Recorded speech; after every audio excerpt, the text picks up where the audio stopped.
দেশ জুড়ে আগামী ২৪ ঘন্টায় তাপমাত্রা সামান্য বাড়তে পারে বলে জানিয়েছে আবহাওয়া অধিদপ্তর।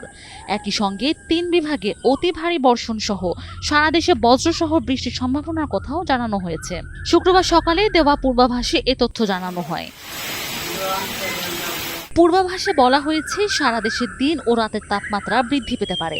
এছাড়া রংপুর, ময়মনসিংহ ও সিলেট বিভাগের অনেক জায়গায়, রাজশাহী ও ঢাকা বিভাগের কিছু কিছু জায়গায় এবং খুলনা, বরিশাল ও চট্টগ্রাম বিভাগের ২-১ জায়গায় অস্থায়ীভাবে দমকা বা ঝড়ো হাওয়া সহ বিদ্যুৎ চমকানো বৃষ্টি বা বজ্রসহ বৃষ্টি হতে পারে।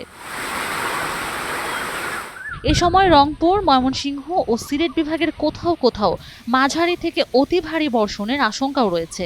আরও বলা হয়েছে, দক্ষিণ পশ্চিম বঙ্গোপসাগর ও তৎসংলগ্ন পশ্চিম মধ্য বঙ্গোপসাগর এলাকায় অবস্থানরত সুস্পষ্ট লঘুচাপটি একই এলাকায় বিরাজমান করছে। পাশাপাশি পশ্চিমবঙ্গ ও তৎসংলগ্ন এলাকায় আরেকটি লঘুচাপের বর্ধিতাংশ সক্রিয় রয়েছে। এদিকে গত ২৪ ঘন্টায় দেশের সর্বোচ্চ তাপমাত্রা রেকর্ড করা হয়েছে খুলনায় ৩৬.৫ ডিগ্রি সেলসিয়াস, আর সর্বোচ্চ বৃষ্টিপাত রেকর্ড হয়েছে ফেনীতে ৭০ মিলিমিটার।